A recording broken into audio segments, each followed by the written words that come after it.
Good morning, good afternoon, good evening, everyone. Bonjour à tout le monde et bienvenue à ce webinaire vers un meilleur accord pour les travailleurs.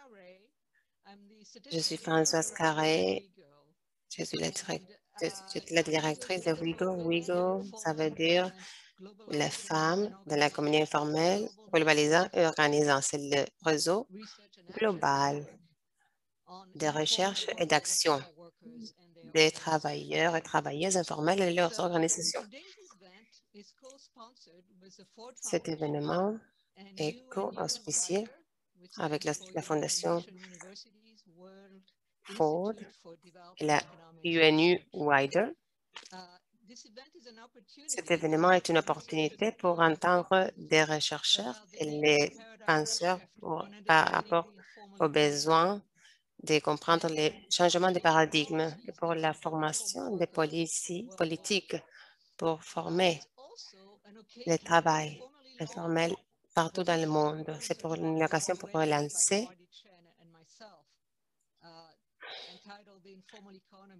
un titre en économie informelle révisité, examinant le passé, envisageant le futur.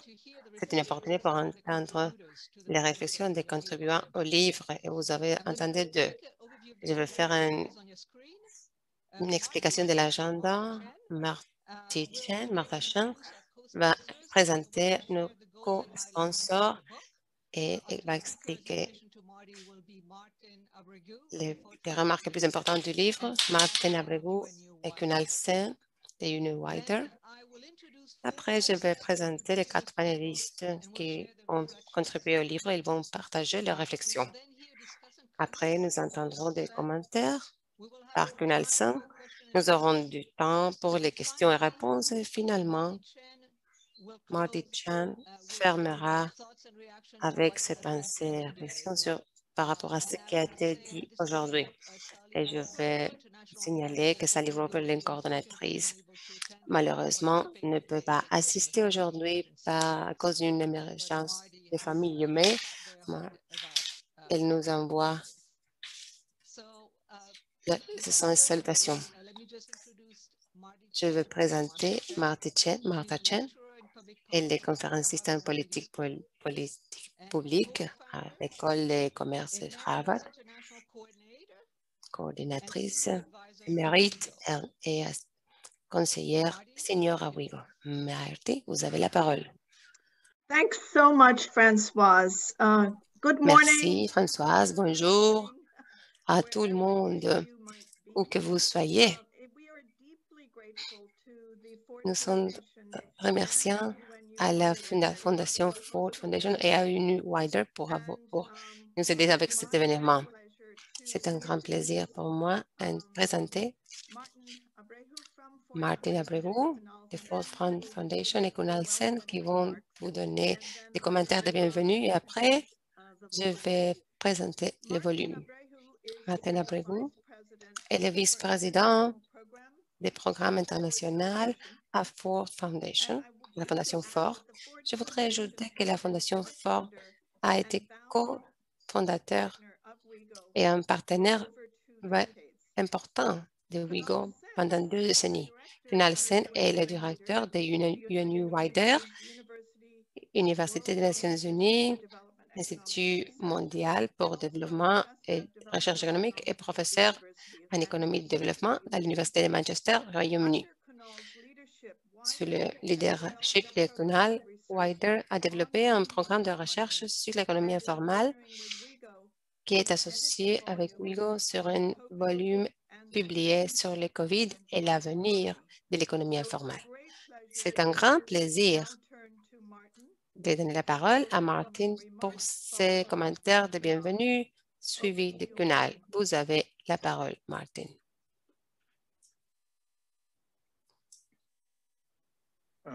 Hello, everyone. Bonjour à tout le monde. Bonjour, bon après-midi. Bonne soirée. Je m'appelle Martina Abreu. Je suis le vice-président du programme internationaux à la Fondation Ford. C'est un grand plaisir pour moi d'être aujourd'hui avec vous à co-organiser cet événement avec WIGO et UNU Wider. Merci aussi à tout le monde pour nous rejoindre dans cet événement si important. Ça fait quelques années, la Fondation Ford a décidé que tout notre travail devrait s'occuper de l'égalité. Et dans ce cadre, nous croyons que tous les travailleurs sont essentiels pour construire une économie globale essentielle. Si nous allons dessiner une économie globale plus juste, c'est essentiel de construire le pouvoir des travailleurs pour définir et former l'avenir et pour expérimenter la sécurité, la dignité et les opportunités pour eux et pour la prochaine génération. C'est essentiel que les travailleurs aient de la puissance économique et politique pour former les modèles économiques et les politiques que les organisations doivent représenter. Nous nous concentrons spécifiquement sur ceux qui sont plus marginalisés dans nos économies, les travailleurs dans l'économie informelle, minorités raciales et les femmes et les gens qui sont handicapés, beaucoup d'eux qui sont dans l'économie informelle. La COVID-19 a fait tout pire. Il y a eu des crises économiques et les travailleurs informels ont expérimenté la plupart de l'impact. Comme je représente les travailleurs, 61% de la force de travail des pays en développement, ils font face à une crise sans précédent.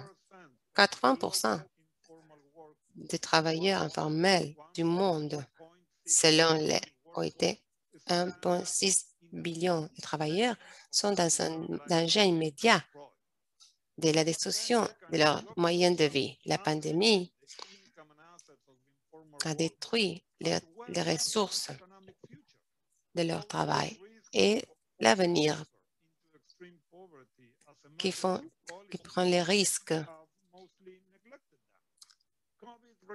La politique de récupération de COVID et les paquets de stimulus devraient construire des perspectives pour aborder ce problème, les défis et les demandes des travailleurs informels. Mais il y a des risques qui continuent à oublier les travailleurs informels. Est-ce que cela peut être une opportunité, un moment de réflexion par rapport aux conditions des travailleurs informels? S'il y a cette opportunité, elle doit avoir liaison avec le fait que ces inégalités existaient déjà, y compris les problèmes dans notre système de protection et la disparité des genres dans notre politique de travail et sociale. Mais en même temps,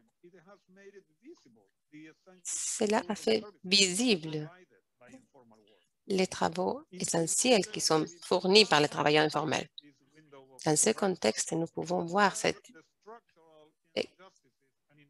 écran pour montrer les inégalités à qui font face les travailleurs informels. Nous sommes tous connectés et comment la puissance et les voix des travailleurs sont nécessaires pour assurer la santé publique et une récupération économique équitable. Cela doit commencer avec les schémas et les paquets de stimulus de récupération visés aux pauvres travailleurs dans l'économie informelle et à travers l'introduction d'une politique et des réformes légales pour aborder les problèmes inhérents contre les travailleurs informels et dans leurs activités. Nous savons que ceux qui sont plus proches des problèmes sont plus proches des solutions. Cela veut dire qu'appuyer le travail des travailleurs informels et leur réseau d'une façon qu'ils vont positionner pour former l'avenir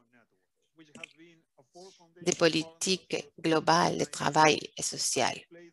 Nous croyons que nous avons eu un rôle très important dans leur lutte pour la justice, en construire et à renforcer les réseaux pour les travailleurs de la rue,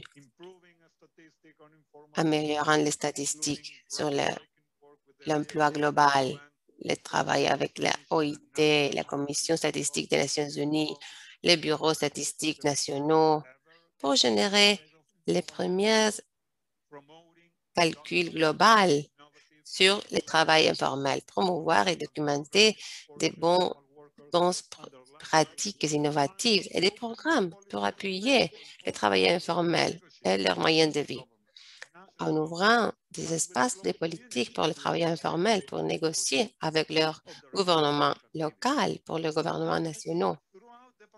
Et à travers la pandémie, le réseau WIGO a eu un rôle essentiel en rendre visible l'impact de la pauvreté dans les travailleurs informels, y compris les effets d'impact sur le monde informel, partage des meilleures pratiques pour le défi du virus dans le travail pour les consommateurs et les espaces publics. Elle a fourni de l'appui technique, des guides et des partages d'informations pour appuyer les mesures de sécurité. Ce moment a été chargé avec une dureté incroyable et des opportunités sans précédent. Dans un moment comme celui-ci, les efforts des réseaux WIGO appuyant les pauvres dans l'économie informelle n'a été jamais plus essentiel. Un meilleur accord pour les travailleurs informels aura besoin d'un nouveau paradigme et une défense puissante. Et nous sommes fiers d'appuyer le travail qui élève les besoins et les expériences des travailleurs informels. C'est vraiment, je suis très contente d'être ici. Merci. Merci infiniment, Martin, et pour la compréhension et l'appui. Kunal, s'il vous plaît, votre mot. Bienvenue. Merci, Martin. Je suis très content d'être dans cet événement qui est très important pour WIGO. Je suis très content d'être ici. Mais le travail de la Nations unies pour le développement et la recherche économique a établi, ça va être 25 ans pour pouvoir analyse et les conseils de politique économique avec l'objectif de promouvoir un développement équitable et soutenable pour tout le monde. Les UNWIDER servent un unique mix de think tank et institut de recherche. Dans le travail actuel, un focus important de notre travail est de mieux comprendre les patrons et les moteurs d'informalité partout dans les projets. Cela nous donne une meilleure politique, une politique par respect à le secteur informel. Et nous le faisons ça dans les pays en développement où le secteur informel continue à être un phénomène persistant. Comme vous voyez, en Amérique latine, l'Asie du Sud et l'Afrique, il est possible que la tragédie pour la formalisation dans les pays des moyens et des bases revenus, dans le secteur informel, le travail des entreprises et les travaux informels, les femmes sont plus probables d'être dans le secteur informel. Prises par les hommes des ménages ou dans des emplois mal payés dans le secteur informel. Le défi pour les créateurs de politique est de trouver et encourager le mouvement pour les travailleurs dans le secteur informel pour avoir un secteur informel productif et en même temps fournir des opportunités pour des entreprises informelles plus dynamiques pour accroître les recherches des UNWIDER adresse ces préoccupations des politiques. Je suis ravi que Wilder soit partenaire de Ford Foundation et Wigo dans le lancement de ce livre, Économie informelle revisitée. Dans ce lancement de ce livre, L'économie informelle revisitée, examinant le passé en visionnant le futur. Nous sommes très contents de cette présentation du livre et j'espère le débat. Merci. Merci, Kunal. Nous valorisons votre travail dans cet événement et dans cette séance. Maintenant, je dois dire quelques mots sur le livre que nous avons célébré aujourd'hui. Ça a été publié au milieu de l'année dernière. Ce n'était pas un moment pour faire cet événement. Je vais dire quelques mots.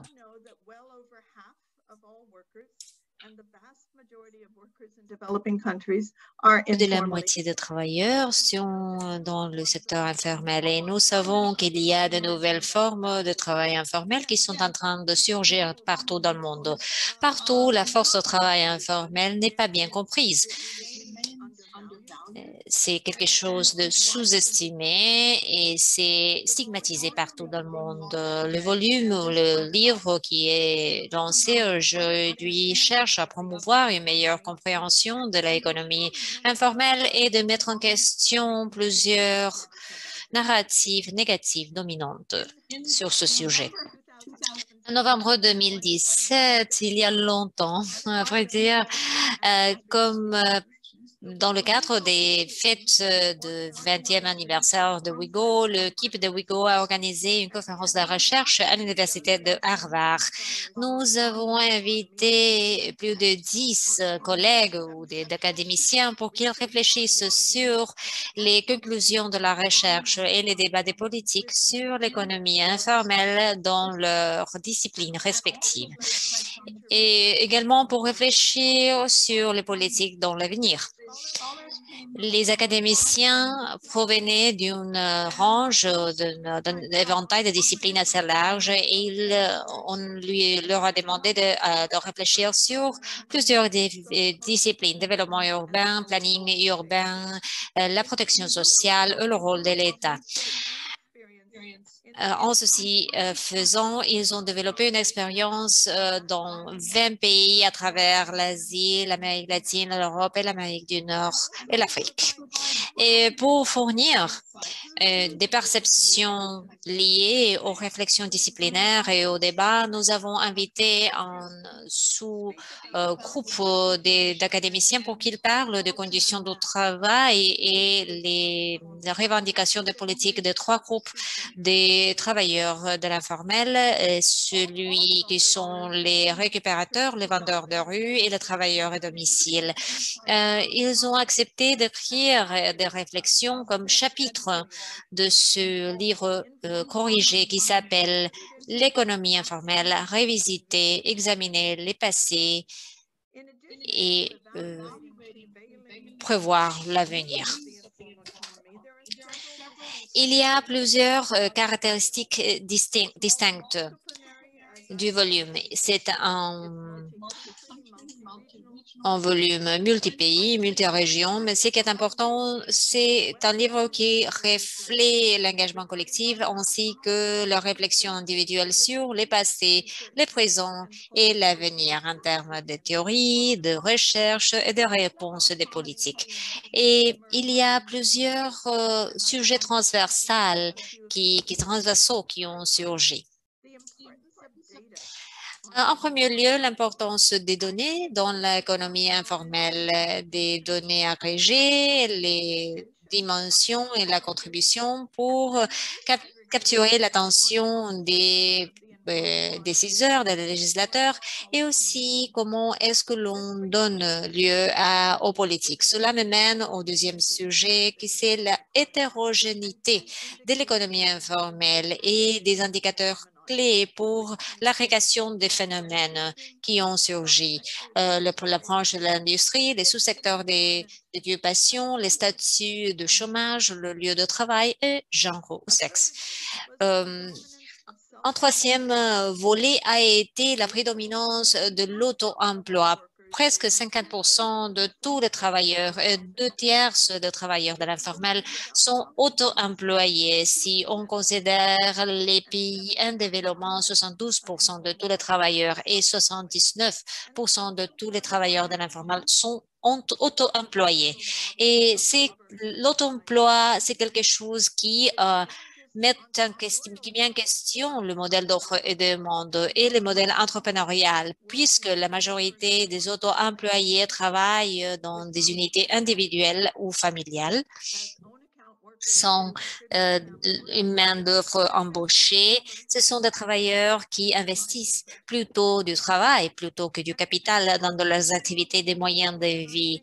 Et c'est quelque chose qui met en défi, en question la négociation collective parce que les propriétaires du capital sont les États eux-mêmes.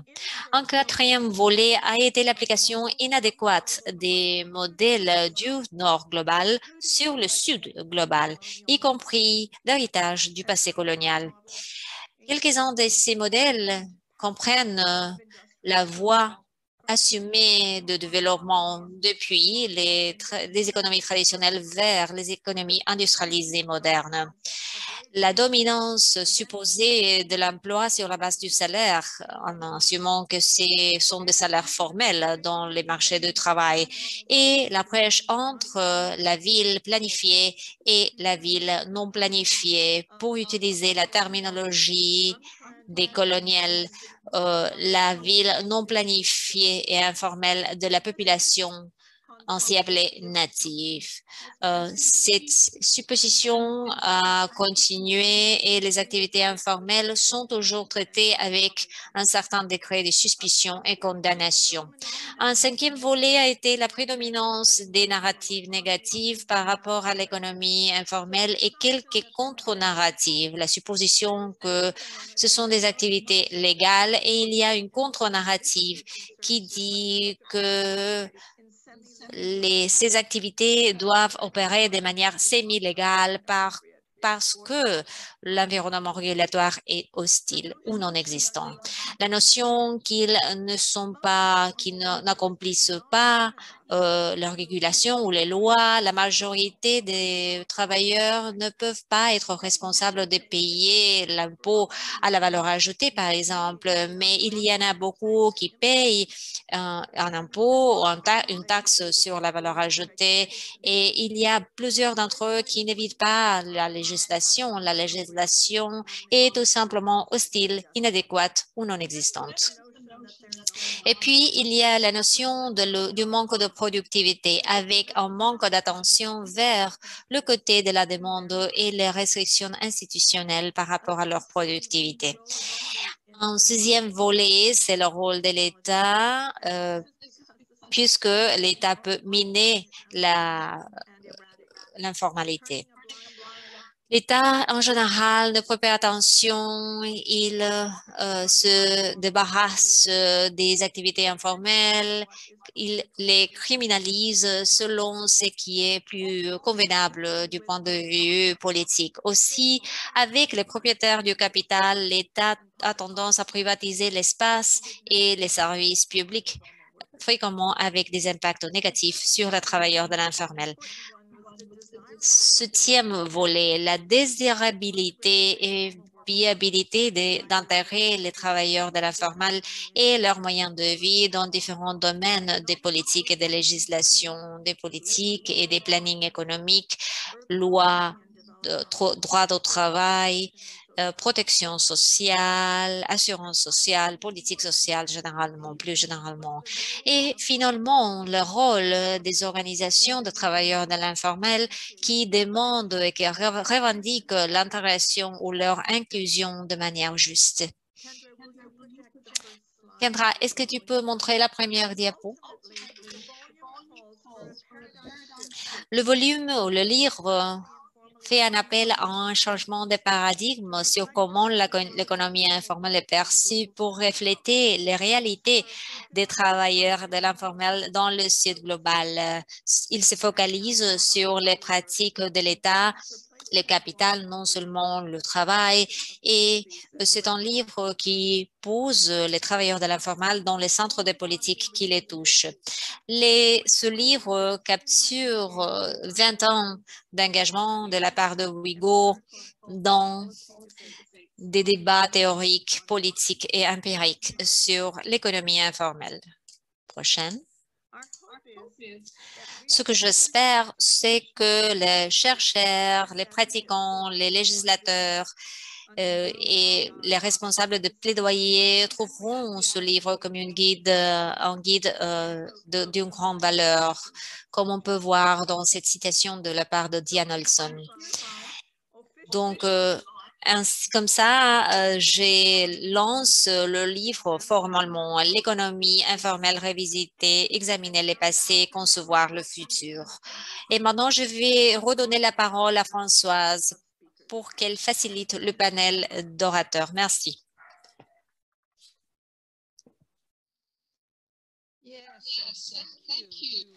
Merci à tous les intervenants.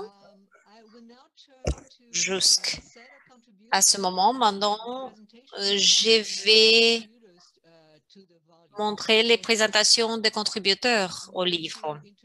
Je vais présenter les 4, ce sont 4 au total, et dans l'ordre où ils vont parler. En premier lieu, Caroline Skinner, elle est la directrice de recherche des politiques urbaines. Elle est chercheuse senior dans la ville du Cap, en Afrique du Sud.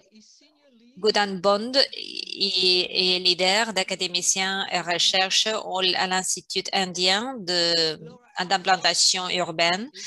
Laura Alfers est directrice du programme de protection sociale de Ouïghours et les fellow de recherche à l'Université de Southampton. Kate Maher est professeure des études de développement au département de développement international chez la London School of Economics.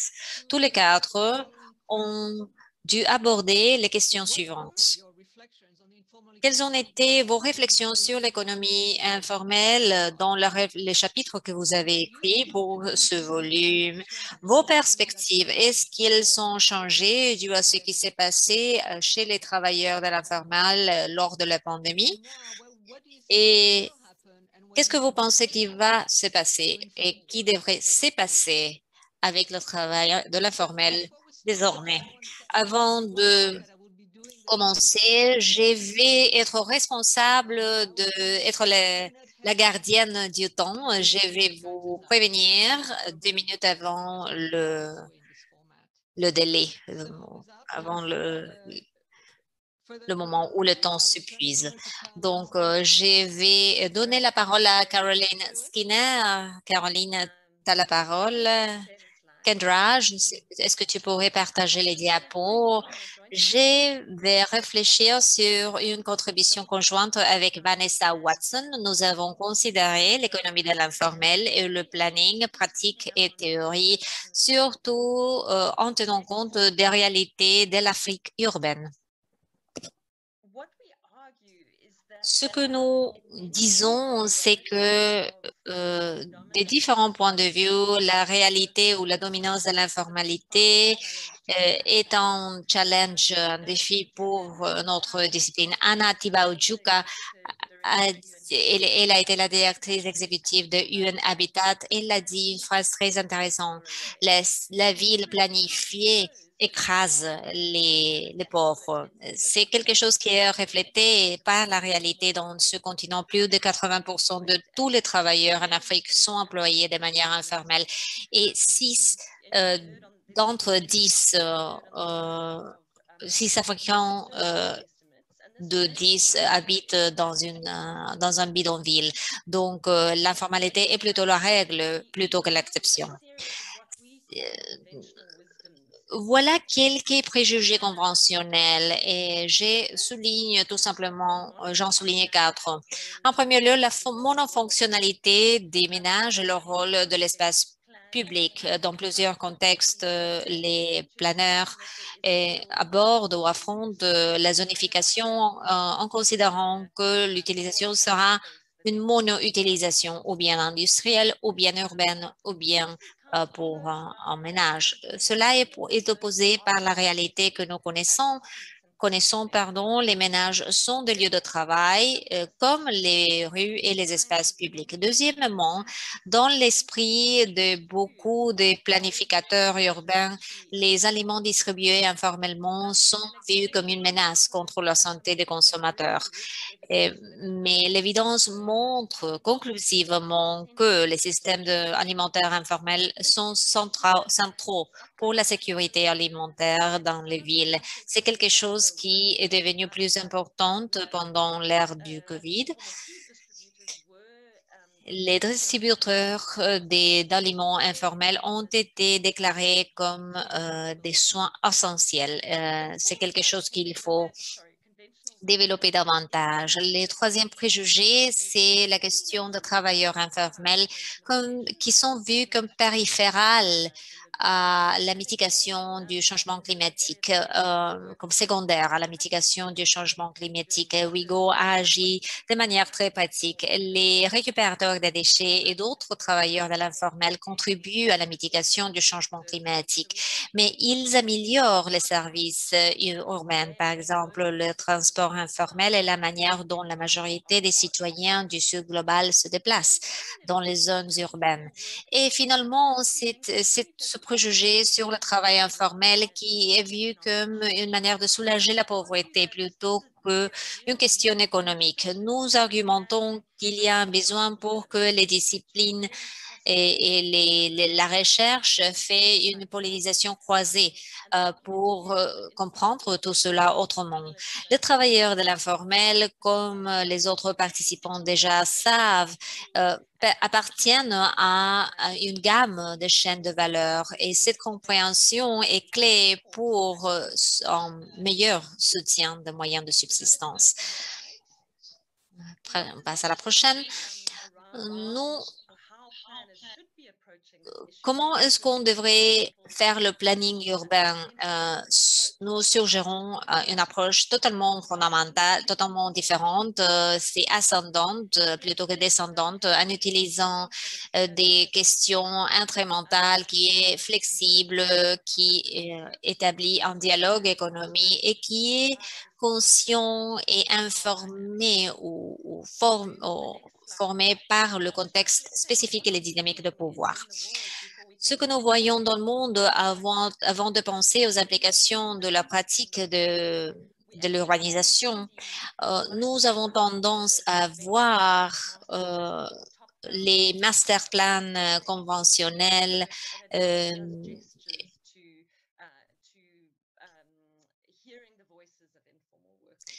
donc, c'est plus difficile d'entendre les voix des travailleurs de l'informel. Donc, c'est ça que je voudrais dire par rapport à l'urbanisation ou planning des villes. Donc, il faut avoir un nouveau groupe de professionnels de l'urbanisation qui comprennent les besoins différenciés des travailleurs de l'informel et nous passons plusieurs heures dans la rue. Nous passons beaucoup d'heures à observer de manière directe sur le terrain les travailleurs de l'informel et comment les activités de l'informel s'engagent ou contribuent aux chaînes de valeur. Mais aussi, il faut avoir des compétences de planning participatoire et il faut être disposé à expérimenter des nouvelles législations et des nouvelles formes d'urbanisation. Et dernièrement, comme quelqu'un de nos collègues a dit, la COVID a eu un impact dévastateur et les mesures pour éviter la dissémination de la maladie a touché a miné les conditions de vie de plusieurs travailleurs.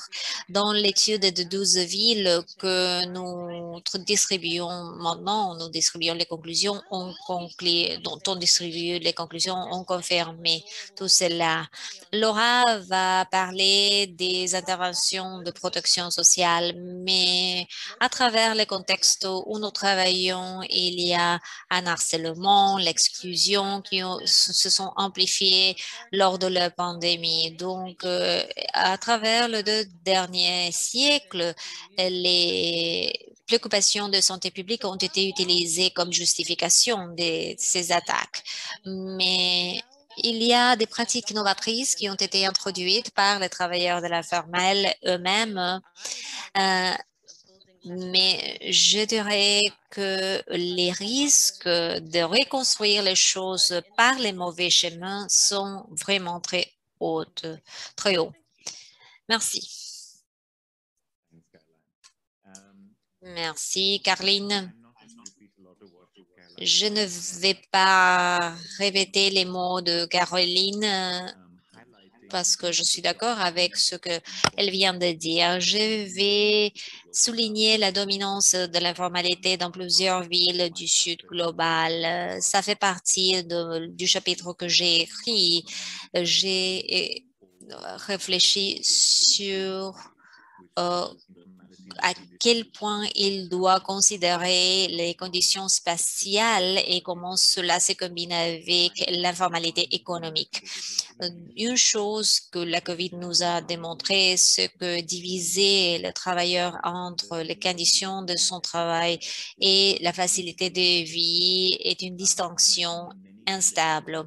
Je pense que dans plusieurs lieux dans le monde, les questions qui ont été posées étaient des questions de ce que l'on peut apprendre à partir de la recherche sur l'informalité spatiale, c'est-à-dire l'infrastructure, les ménages et lier tout cela avec l'économie informelle ou avec l'informalité économique.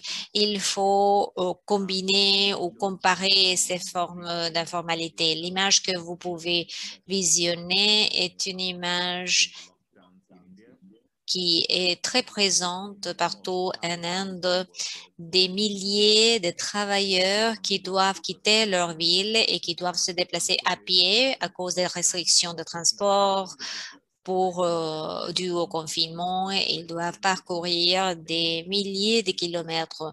Il faut reconnaître que la pandémie a visibilisé des multiples formes de vulnérabilité. Et ces vulnérabilités sont liées avec l'informalité, mais on ne peut pas les réduire tout simplement à l'informalité.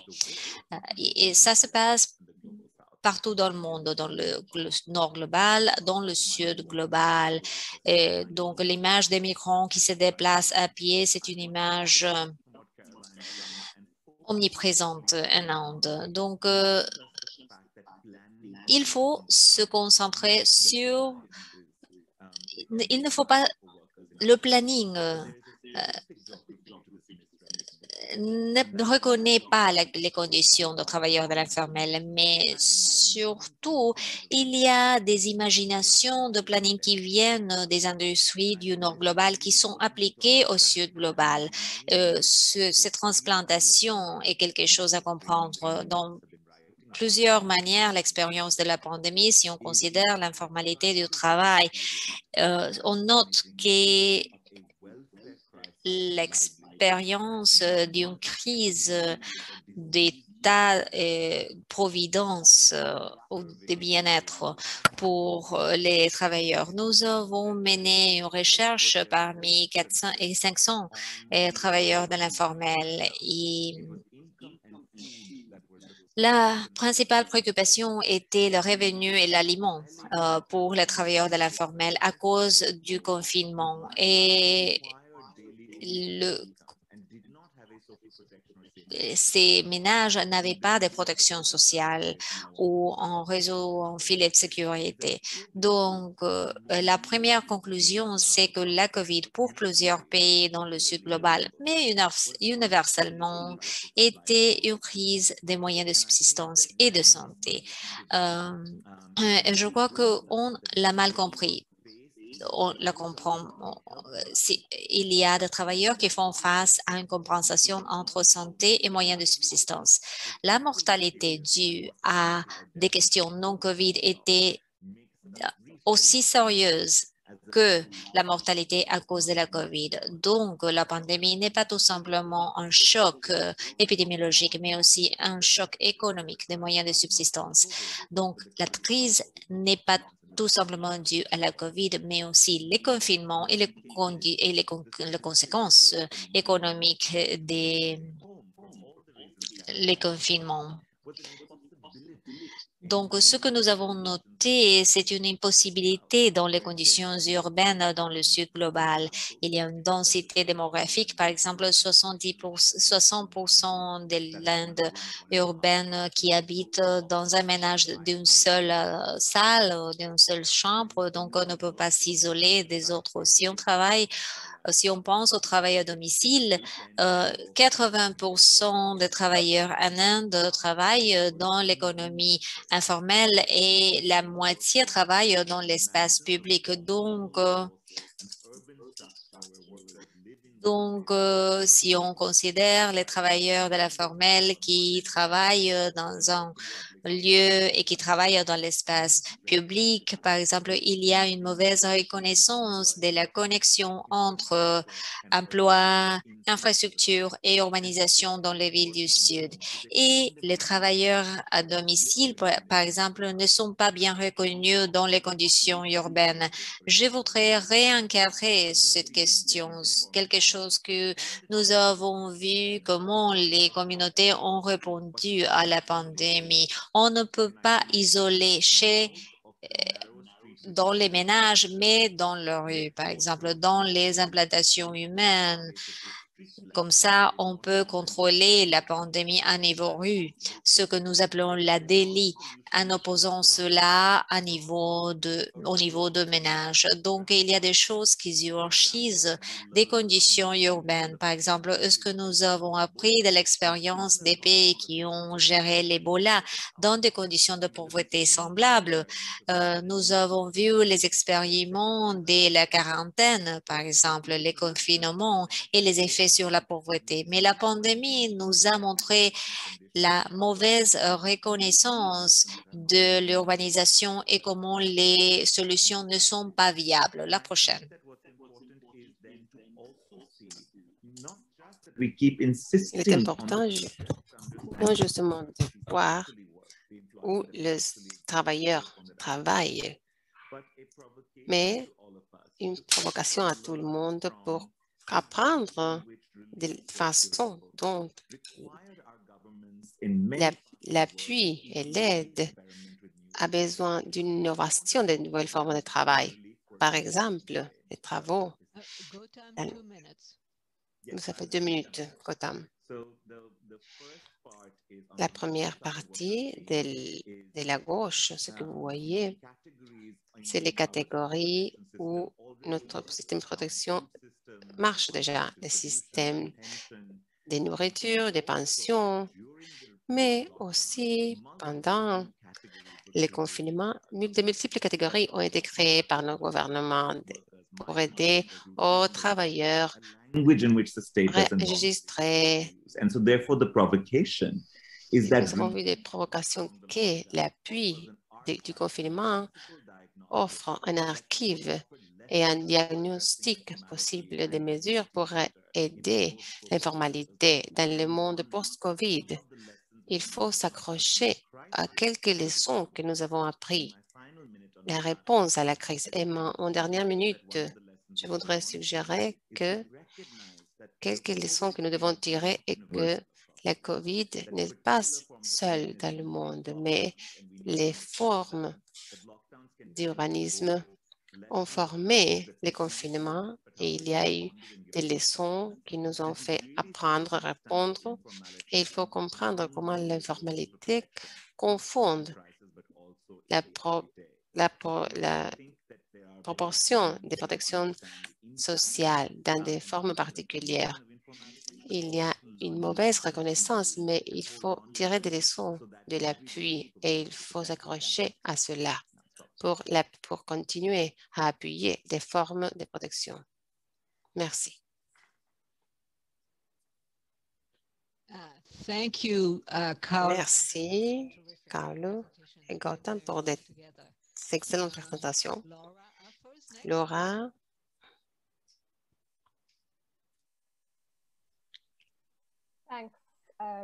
Thanks, Françoise, and thanks, Gautam. Merci, Françoise. Ma partie de livre était la protection sociale. Je pense qu'il y avait deux aspects qui ont été mentionnés, qui ont été mentionnés par les autres aussi. Je pense que cela continue à aborder l'aspect de l'informalité et la protection sociale. Pour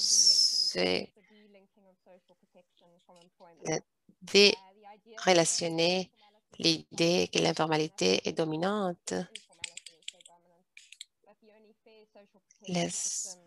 le système social auquel nous pouvons penser et qui est financé par la en général. Une version de cet document, par exemple, dans le développement du monde en 2015. C'est une très bonne idée, mais j'ai vu le chapitre de Gustave dans les détails. Nous parlons de délier pour déconnecter les travailleurs de la contribution et remplacer cela avec des bénéfices. Et je pense que le chapitre de Ankara sur l'Inde, quand il regarde les remplacements des industries et les impôts spécifiques des ventes pour les statuts de grosse formalité et remplacement cela avec un système général d'impôts.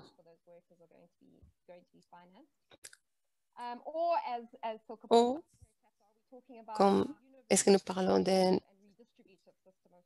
système contributif général et comment le système sera dessiné. Les liaisons qui seront établies et les autres politiques pour être critiques à quels seront les résultats et les détails, d'où seront les taux. Un autre aspect général est la question de la contradiction que nous voyons en général avec l'emphase accrue sur la protection sociale et le besoin soutenu dans le chapitre de l'an qui dit la protection sociale est tout à fait responsable pour remédier les inégalités créées par les politiques de travail informel. Ce qui est important, les politiques urbaines aussi, pour se lier à Gautam et à Caroline, qui continuent à aggraver la situation d'inégalité. Les engagements de WIGO, l'Union européenne et l'Afrique, le Caribéen et le Pacifique, où on a implémenté des accords qui n'aidaient pas aux conditions des travailleurs. Et c'est la façon dont les contradictions fonctionnent en général. Merci. Pensant à comment cela a été formé par le COVID, une question immédiate, le premier volet, on passera à la récupération économique. Le deuxième élément devrait être emphatisé. C'est important pour la récupération. La théorie économique de la dépense sociale. Il y a ce débat. Cela est incroyablement important. Nous n'espérons pas que la protection sociale fera tout si nous n'améliorons pas les conditions des travailleurs.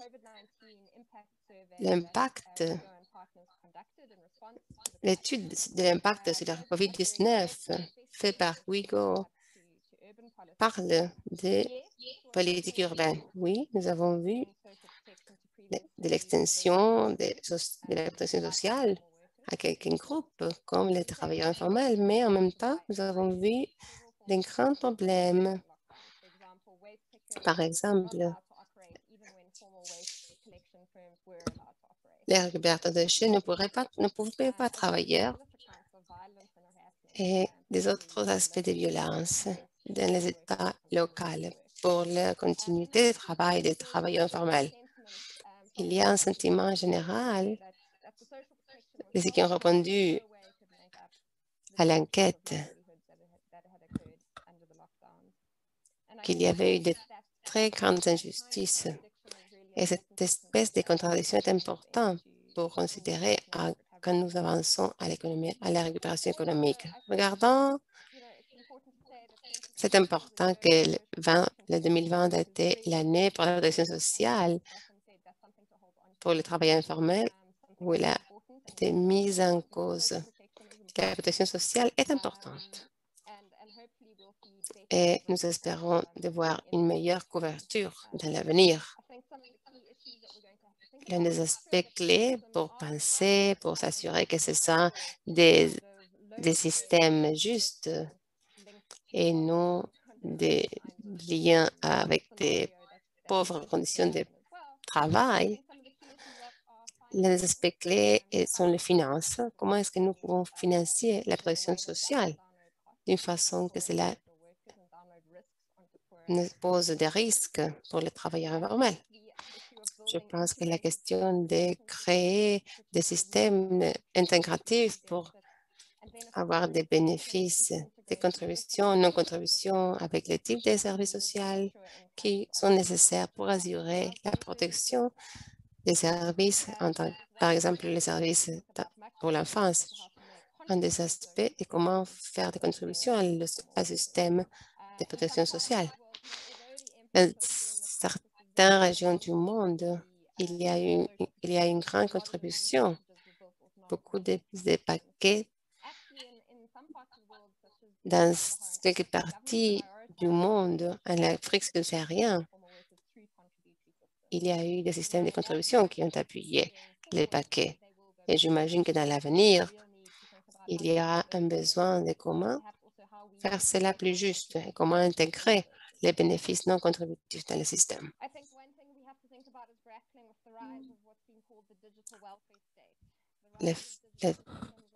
L'accroissement de l'état de bien-être, beaucoup de bénéfices sont indépendants par le système. Il y a beaucoup d'opportunités là, mais il y a le potentiel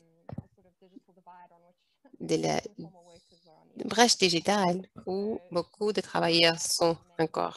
Soyez patients pour que nous fassions plus visible notre travail et les organisations de travail informel, ainsi que les entreprises privées qui font beaucoup d'argent pour la digitalisation de l'État. Comment est-ce que cela peut appuyer les organisations pour réduire la brèche digitale? Et finalement, l'une des choses qui est venue de la COVID est la participation des organisations des travailleurs informels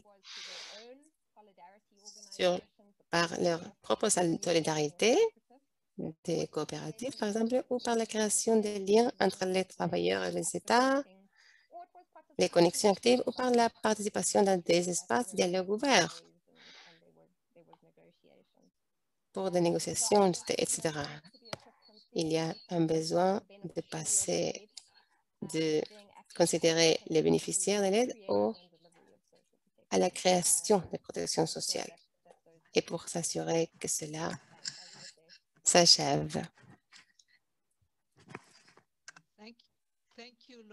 Merci, Laura, pour nous avoir laissé cet agenda pour y penser.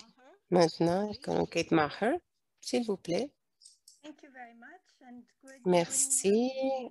Bon matin, bon après-midi, bonsoir.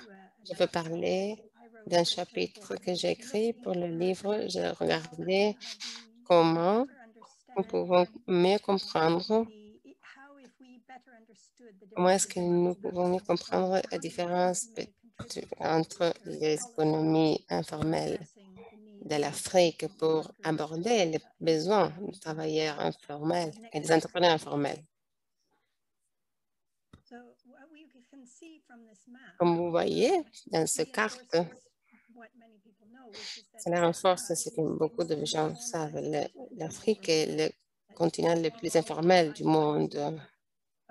Et les moyennes d'assistance conforment 72% de travail en Afrique et 78% de la force de travail de l'Afrique subsaharienne.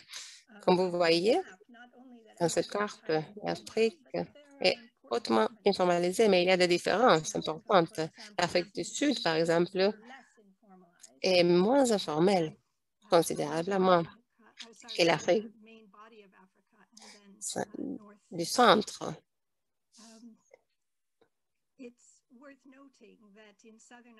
Il faut noter que dans l'Afrique du Sud, moins de 50% de la force de travail travaille informellement, pendant qu'en Afrique de l'Ouest, c'est 82% qui travaillent dans l'informel.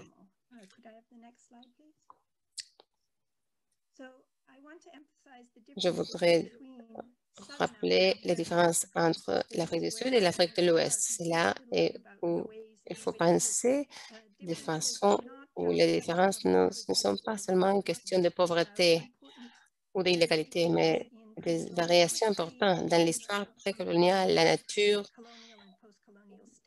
des États coloniaux et postcoloniaux et les rapports contemporains avec l'économie globale. Comme je vous montre ici, dans l'Afrique de l'Ouest, il y a une longue histoire des États centralisés précoloniaux et une longue histoire d'engagement dans le système islamique qui ont nourri des systèmes de manufacture complexes, de commerce, des systèmes de crédit qui ont donné lieu à des économies fortes dans l'informel. L'économie des cash crops qui ne sont pas liées, focalisées, mais dans le contrôle du commerce, mais dans le contrôle des populations. Cela a donné lieu aux économies informelles où les entreprises petites, informelles, dominent, où les travailleurs salariés sont seulement à 20%. Dans l'Afrique du Sud, il y a une situation tout à fait différente. Il y a eu moins des éléments de formation de l'État précolonial. L'activité précoloniale était moins. L'État colonial a été des économies des réserves de travail. Le travail était éloigné du travail dans la mine ou dans le champ.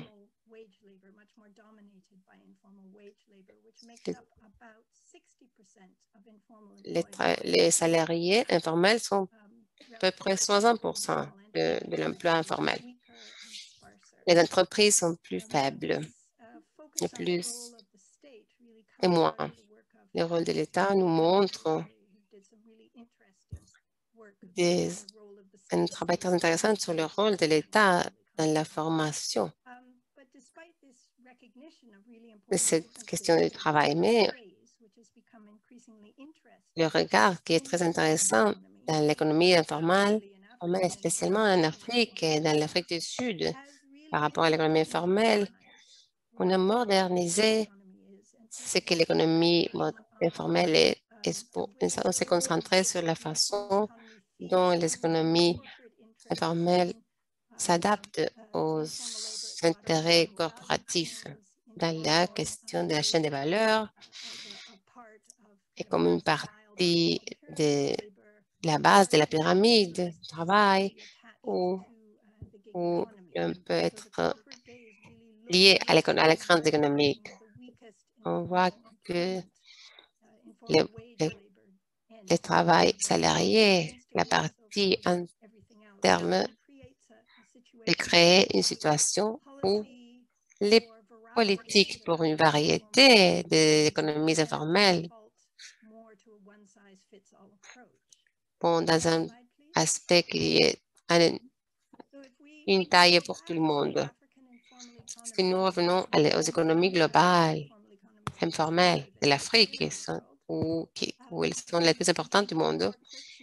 Nous pouvons cliquer pour voir comment l'Afrique a été affectée par la COVID. La COVID a exacerbé quelques aspects de vulnérabilité par rapport à l'économie informelle, mais il a exacerbé la tendance à un abordage pour tout le monde, pas seulement pour les économies informelles, mais pour la situation de la COVID. La COVID a été différemment affectée que dans le monde. L'Afrique, c'est l'économie plus informelle, mais qui a été affectée le moins par le coronavirus. A été affectée différemment. Il y a des aspects de manque d'informations, mais les autopsies ont déterminé que la COVID a affecté l'Afrique moins que d'autres parties dans le monde. On a écrit sur dans Lancet et dans d'autres journaux de santé, ce qui veut dire que pour des questions de démographie et des systèmes de quarantaine, de climat, d'éco-immunité, l'Afrique a été moins affectée par le coronavirus. Mais nous voyons aussi les différences à l'inverse. L'Afrique du Sud, qui est plus petite, a été plus affectée par le COVID. Et l'Afrique du Nord aussi. Le reste de l'Afrique, qui est les économies informelles, a été moins sérieusement affectée par la COVID-19. Si vous cliquez une autre fois dans la suivante, cela a amené à des différences très importantes dans l'économie informelle. Dans l'Afrique du Sud, les économies informelles qui sont dépendantes du travail informel ont eu très peu de bénéfices alternatifs. Mais dans d'autres parties d'Afrique, nous voyons des photos de Nigeria et de Kenya, où les économies informelles sont plus grandes. Le confinement a été moins sévère et l'économie a été moins interrompue par la COVID-19. Les confinements importants ont été moins possibles dans d'autres parties de l'Afrique parce que les moyens d'existence dépendent de l'informalité et l'effet de la maladie a été moins sérieux. Ce qui se passe, c'est que beaucoup de moyens d'existence informels ont continué. Les moyens d'existence ont été affectés, mais il y a eu de l'innovation sur la façon où les acteurs peuvent aller en ligne pour adopter des opérations remotes sur les moyens réseaux sociaux, sur les moyens de paiement digital. Les marchés ouverts et les petites entreprises ont développé de tout genre de façons d'innover dans la COVID. L'habilité de l'État de répondre à la COVID a été très différente entre l'Afrique du Sud et l'Afrique de l'Ouest. Les transferts directs en espèces ont été proposés comme une solution à la réalité dans l'Afrique du Sud, où les économies ont des systèmes de bien-être de l'État. Les transferts d'espèces ont été plus possibles. Mais si vous cliquez une autre fois, dans l'Afrique de l'Ouest, la capacité d'avoir des transferts a été très faible. C'est une photo de transfert en Nigeria où on fait un transfert physique de monnaie. Ce n'est pas possible de faire des transferts par des comptes. Il y a cette tendance à moderniser qui n'est pas possible pour tout le monde de la même façon. L'économie, pour remplacer les dommages des moyens d'existence à l'économie informelle, c'est un agenda qui a été promu par les grands donateurs comme une solution pour la façon dont la COVID a affecté les économies informelles. Et cela cache des capacités bureaucratiques dans le système financier et les besoins d'aspiration de l'économie informelle en soi. C'est impulsés par les besoins du secteur corporatif plutôt que les besoins de l'économie informelle. Prochain, la dernière image. Nous avons parlé d'un nouveau contrat social qui se concentre sur les petits transferts d'espèces. UNICEF a dit que les transferts d'espèces par la COVID ont été 20% des besoins basiques. Les petits transferts et les moyens d'existence qui sont comme un contrat social précaire pour stabiliser la précarité ou plutôt qu'améliorer la précarité. Cliquez une autre fois. Si nous ne pouvons pas voir, c'est les besoins de protection du travail plutôt que protection sociale seulement, ou les petits crédits pour les petites entreprises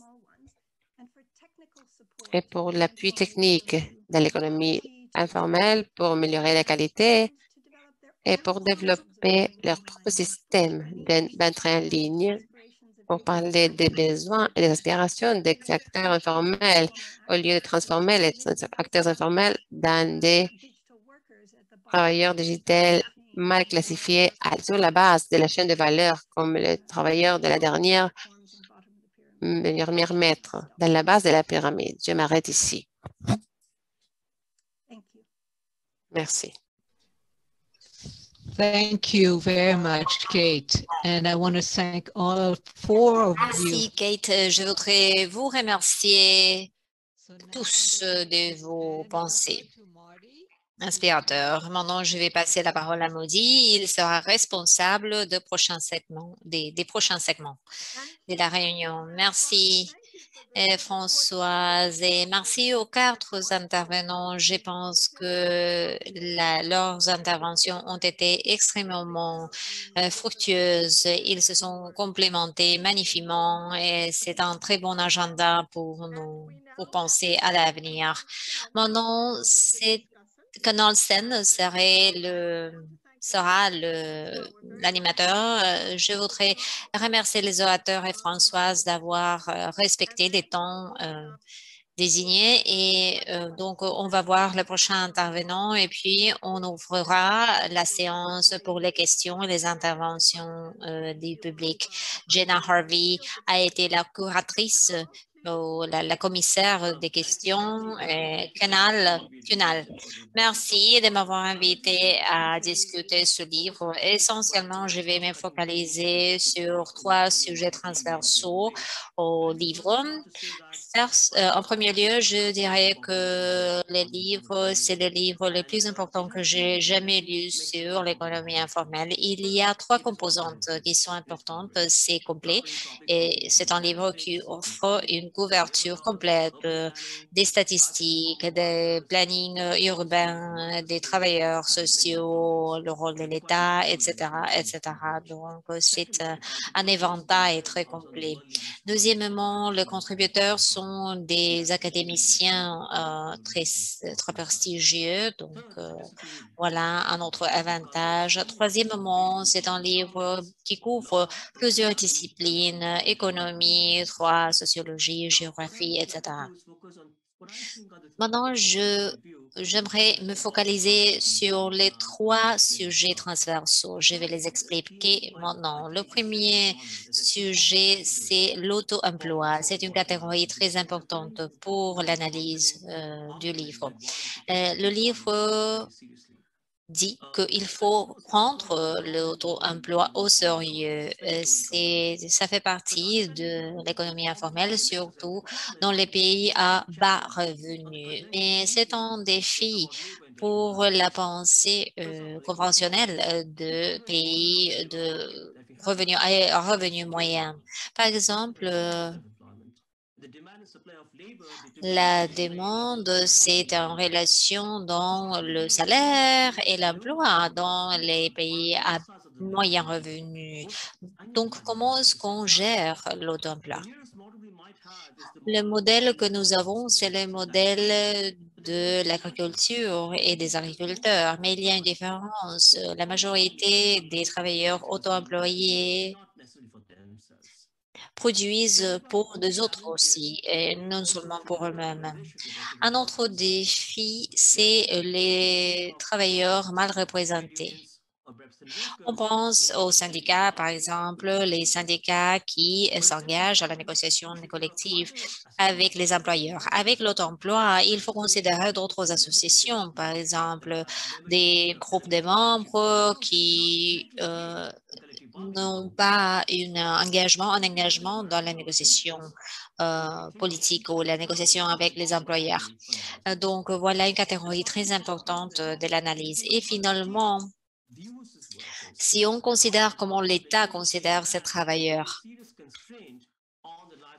il y a une restriction très importante sur les moyens de subsistance pour les auto-employés et surtout si on considère les vendeurs de rue, ce qui a été expliqué dans les présentations précédentes.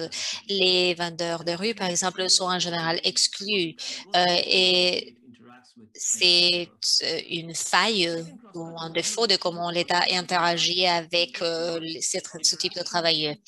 Le deuxième volet, c'est l'interaction entre l'État et ses agents et les travailleurs de l'informel. En général, la perspective que l'on a, c'est que les travailleurs de l'informel existent au-delà de l'État ou en dehors de l'État.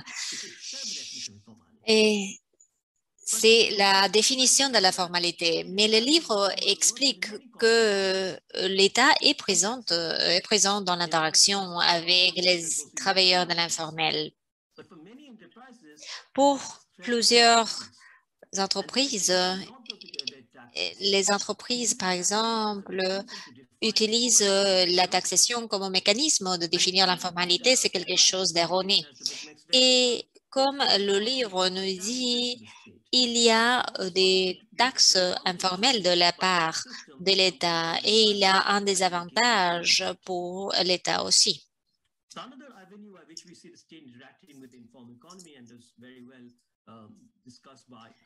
Pour l'économie informelle,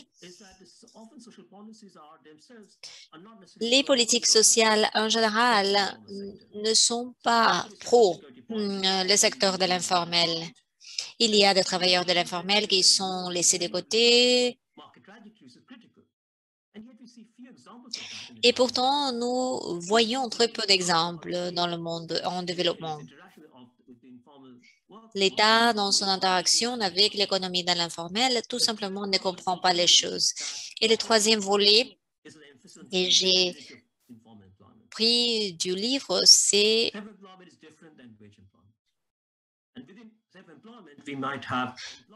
aussi lié à l'auto-emploi. Il y a des employeurs aussi qui peuvent avoir des problèmes. Si on en considère l'auto-emploi, on peut considérer les travailleurs des entreprises informelles et aussi les travailleurs familiaux.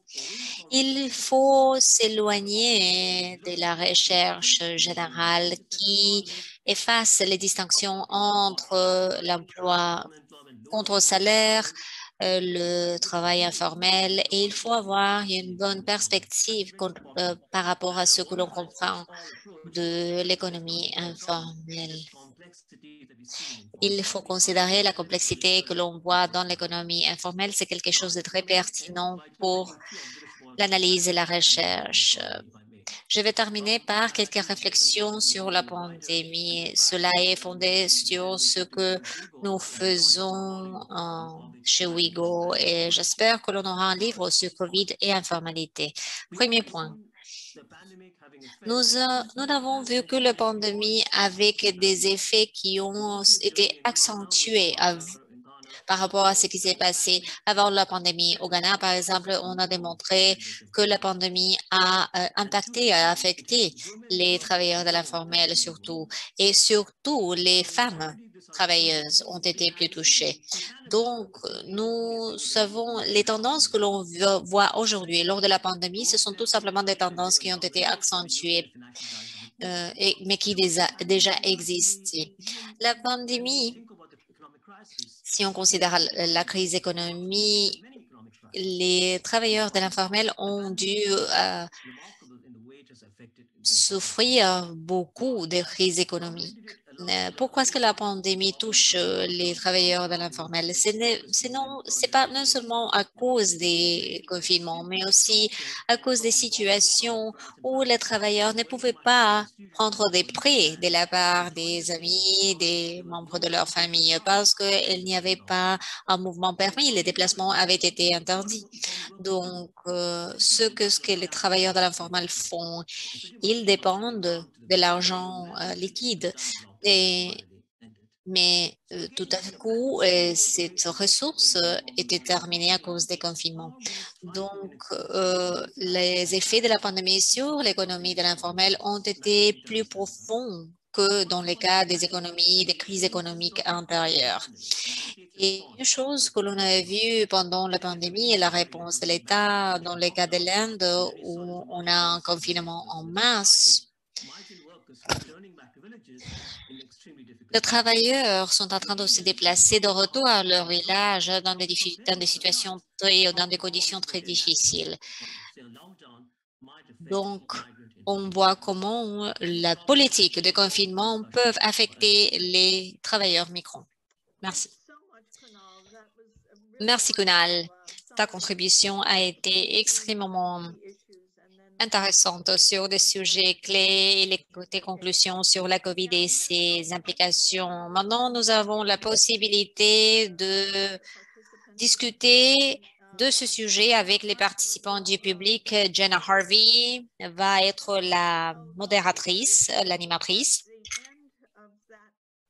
Et pour les orateurs, à la fin de la séance de questions-réponses, 15 minutes avant l'heure, j'aimerais que chacun des orateurs puisse partager quelques pensées de conclusion, quelques mots de conclusion avant de finir. Jenna, je te passe la parole pour que tu animes les questions. Tu as regroupé les questions dans deux groupes pour que chaque orateur puisse y répondre. Donc, nous avons jusqu'à 15 minutes avant l'heure. Merci, Marty, et merci à tous et à toutes de vos questions. Je vais commencer avec une question sur la formalisation. Je vais adresser cette question à Marty. La question est, est-ce que les politiques pour déterminer la formalisation, est-ce qu'elles fonctionnent? À quel point est-ce que les législateurs devraient concentrer leurs efforts et leurs ressources sur le soutien de l'absorption des travailleurs dans l'économie formelle versus l'amélioration des conditions de travail dans l'économie informelle en soi-même?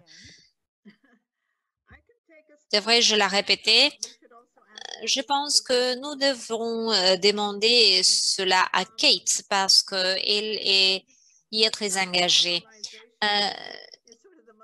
La formalisation est la réponse la plus commune, ordinaire à l'informalité, mais pourtant personne ne connaît le sens de ce mot. C'est pour cela Wigo a essayé de considérer, d'étudier, de décortiquer l'essence des formalisations. Donc, l'essence des formalisations, c'est de faire en sorte que les gens de l'informel passent au poste de travail formel, ce qui ne va pas se passer, ou bien une autre définition plus étroite, c'est d'enregistrer et taxer les travailleurs de l'informel sans les bénéfices qui viendraient de la formalisation.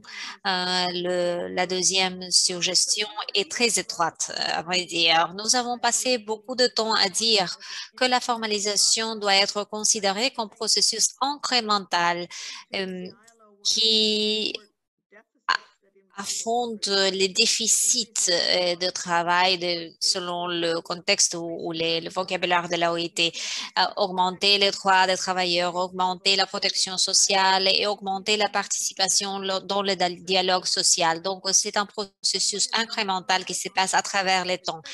Mais la définition étroite peut avoir des effets très contradictoires.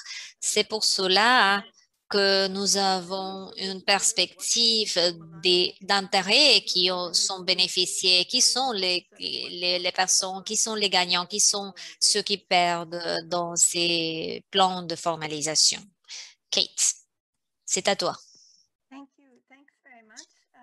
Merci. Je voudrais ajouter que je suis d'accord avec la réponse à la question, mais c'est important aussi de considérer la manière où d'autres lieux sont liés à l'économie informelle. Par exemple, en Asie de l'Est, ils se focalisent sur l'amélioration de l'économie informelle, mais aussi l'infrastructure et les liens à travers lesquels les acteurs formels ou de l'informel, pardon, pourraient améliorer ou renforcer leurs capacités. Donc, il s'agit d'ajouter de la valeur à l'économie informelle, améliorer la capacité technique et renforcer la capacité d'embaucher de travailleurs. Donc, il y a beaucoup de secteurs qui peuvent embaucher d'autres travailleurs ou plus de personnes dans des entreprises formelles. Donc, il ne s'agit pas de stabiliser la précarité.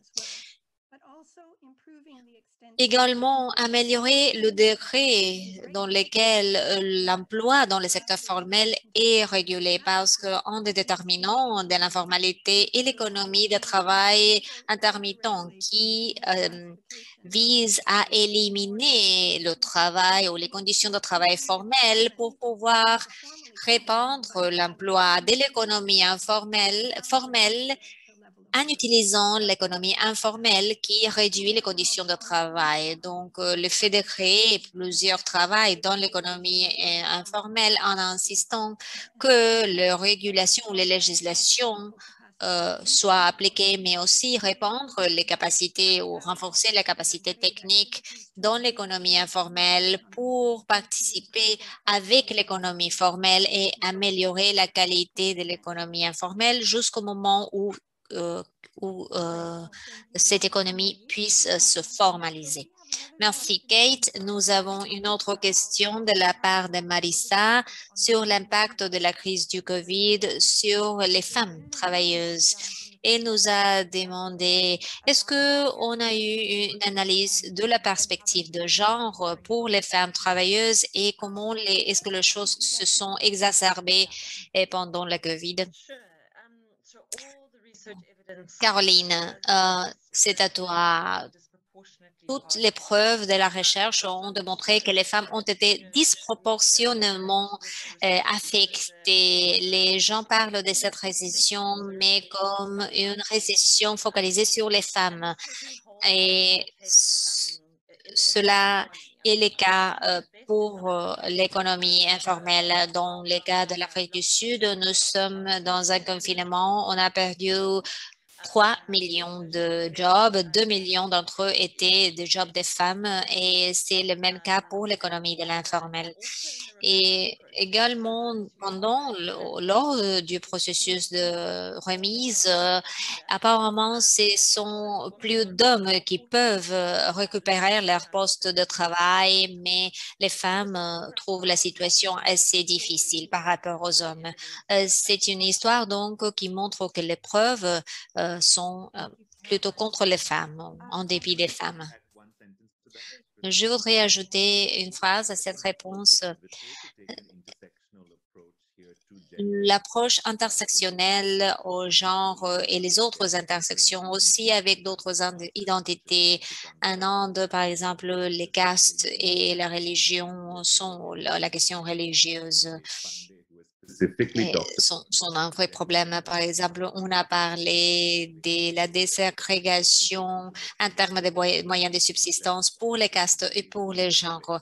Dans chaque pays, par exemple, on peut le trouver aussi dans des tribus, mais je crois qu'il faut avoir en tête l'intersection au moment de la déségrégation. Aussi, dans l'étude de 12 villes, on a considéré l'intersection de différents secteurs dans l'économie de l'informel et puis des femmes et des hommes étaient là-bas. Donc, ce ne sont pas des femmes versus les hommes. Il faut considérer la comparaison entre travailleurs de l'informel et formel et puis voir d'autres divisions ou d'autres classements. Une question pour Laura de la part de Céleste. Elle nous demande, je voudrais savoir comment des pays comme le Mozambique peuvent protéger les travailleurs de l'informel de l'impact de la COVID sans une base de données claire et avec un espace fiscal limité.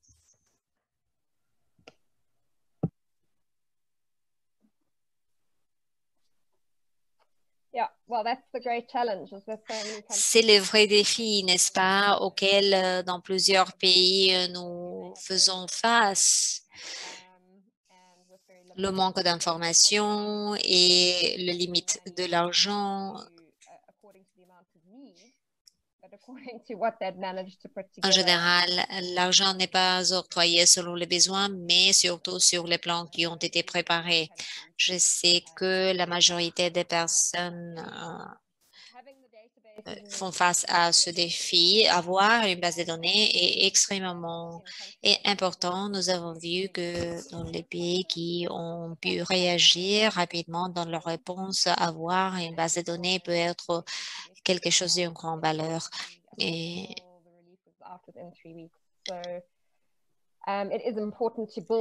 c'est important de créer et construire ces bases de données et ça fait partie de cette idée de l'État-providence aussi. Ça fait partie de plusieurs débats. Est-ce que tu penses qu'il y a des manières où les pays sans les bases de données puissent récolter ou ramasser de l'information? Il y a quelques-uns qui ont travaillé avec des organisations de travailleurs. C'est le cas de la Sierra Leone. Et les gouvernements travaillent avec nous et ils décident, par exemple, avec différents groupes ciblés ou mettre ces informations chez des organisations de travailleurs de l'informel. Il faut aussi considérer différentes parties prenantes. Il faut avoir une multiplicité des bases de données pour travailler avec les bases de données du gouvernement, pour ramasser l'information et la combiner avec les données des organisations de travail informel et utiliser les bases de données de la sécurité sociale, d'assurance sociale, par exemple. Au Nigeria, nous avons essayé d'identifier les gens à bas revenus selon l'argent qu'ils dépensaient sur leur portable. Donc, il y a beaucoup d'informations qui ont été récoltées sur la manière où les pays ont essayé de ramasser l'information sur l'économie informelle, mais ce n'est pas impossible. Et une des revendications des organisations de travailleurs de l'informel a été celle de la registration, de l'inscription des travailleurs. C'est quelque chose de très important. Et si on considère le point de ne pas avoir de l'argent, je crois que c'est une question qui sera toujours mentionnée. Il faut trouver des solutions créatives. L'Institut pour la justice économique en Afrique du Sud a mené un travail très intéressant pour répandre tous ces efforts.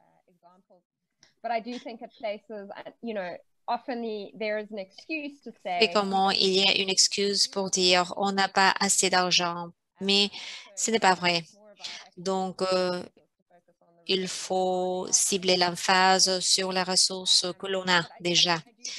Mais je pense qu'il faut mener beaucoup de travail en ce sens. Et je connais qu'il y a des initiatives, par exemple de la part du Fonds de protection sociale, qui est lidéré par plusieurs organisations au niveau international. Il y a un fonds, par exemple, qui sera financé par des gouvernements donateurs et des grandes entreprises pour fournir de l'argent aux pays qui ont un manque d'argent à l'heure de fournir de la protection sociale.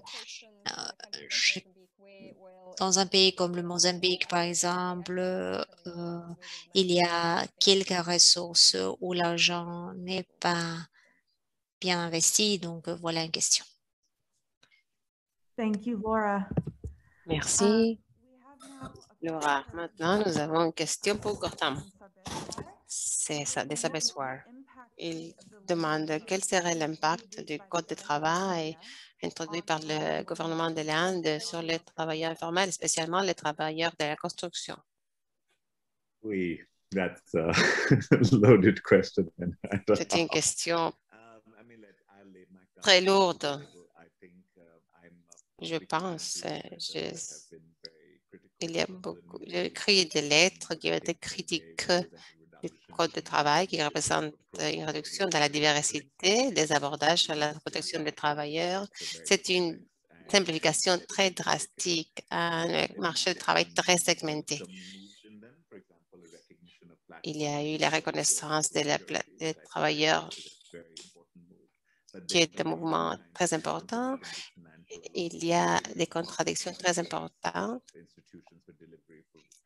des institutions qui n'ont pas été dessinées pour refléter le travail qui ont été en train de faire les personnes pour étendre les droits de travail qu'ils demandent. Cela va créer des conséquences inattendues. Des demandes bien articulées pour les travailleurs et les organisations pour la classe d'augmentation des droits dont ils ont besoin. Cela représente une formalisation que tout le monde pense qu'il est une bonne idée, mais personne ne sait ce que ça veut dire. Et cela parle que ce n'est pas une formalisation en termes de connaissance, mais de contenu de la reconnaissance. Ce qui compte. Je pense que nous avons perdu une opportunité et maintenant ce sera plus difficile de simplifier.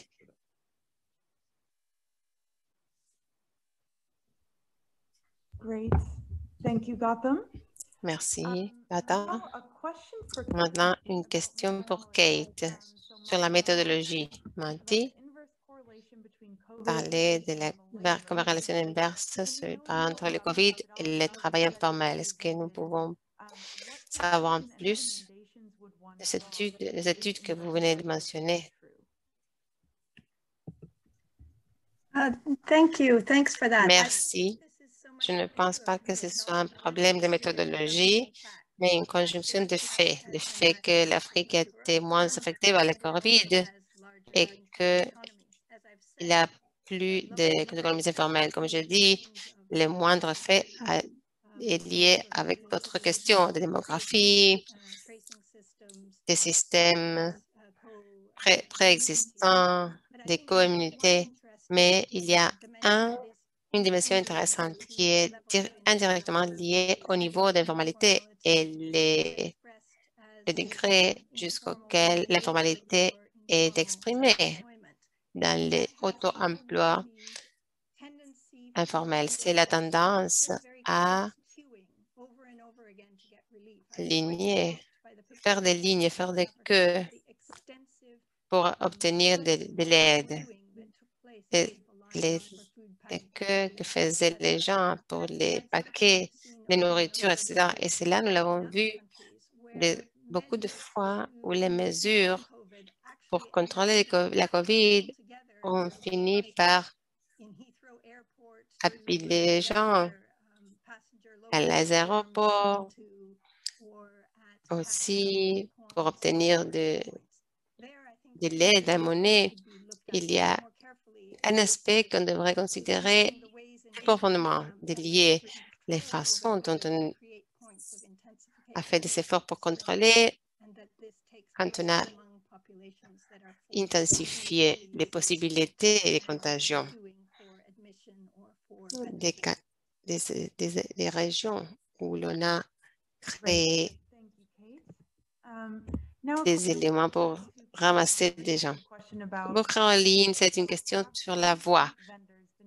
Comment les vendeurs de la rue ont été donnés une plateforme pour avoir une voix dans le développement des politiques, spécialement dans l'Afrique du Sud? Je vais essayer d'être positive, mais je ne peux pas l'être. Et les choses sont pires dans la période de la COVID. Définitivement pas. Je sais que vous êtes intéressé dans les cas de Durban où nous avons vu des espaces où il y avait de l'engagement constructif avec la mairie de la ville. Dans l'Afrique du Sud, les autorités locales qui interagissent avec les travailleurs informels, beaucoup de développement, des fonctionnaires de développement informel ont eu des engagements historiques. Ils ne sont pas accessibles dans leur bureau. Au niveau national, il y a eu des ouvertures nouvelles, mais au niveau local, la situation est un peu faible. C'est difficile de généraliser. Dans l'Afrique de l'Ouest, peut-être il y a des différences.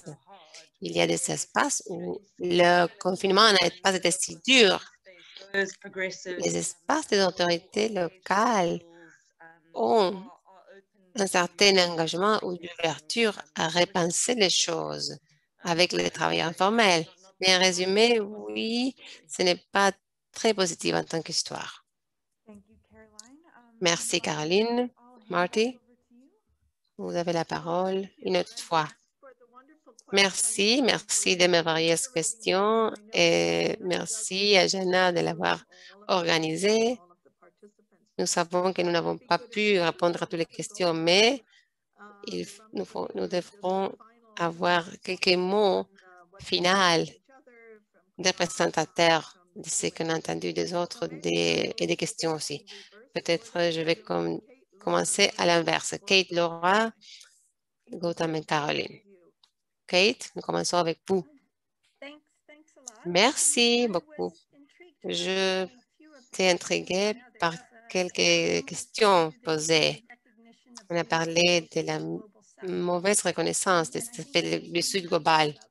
Il faut être soigneux avec ça. La mauvaise reconnaissance des conditions réelles peut se traduire en une mauvaise classification des travailleurs, considérant les formes des travailleurs en remote, à la base de la pyramide, etc.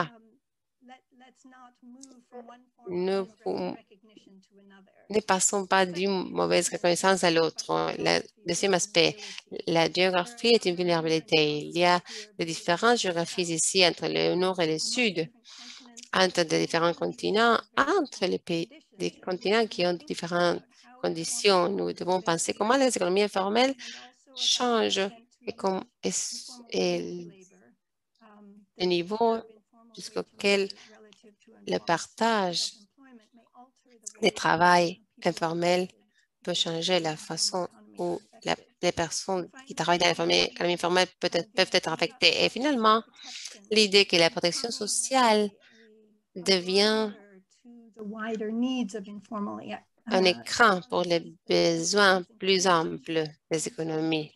On met beaucoup d'emphase sur la protection sociale. Peut-être on peut distraire l'attention des besoins réels, qui est la protection du travail et l'élargissement des travaux formels, au lieu de changer la création d'emplois à la création de plus et plus de travaux informels sous la base de la chaîne de valeur, comme travailleurs de la base et comme travailleurs de la dernière mille dans les différentes espèces d'économie. Il faut considérer cela, l'importance de la protection des travaux et la formalisation au lieu de l'importance des protections sociales, qui est simplement une couverture à la vie précaire, qui est important, mais cela ne bougera pas aux gens aux travaux décents. Laura, vous avez la parole.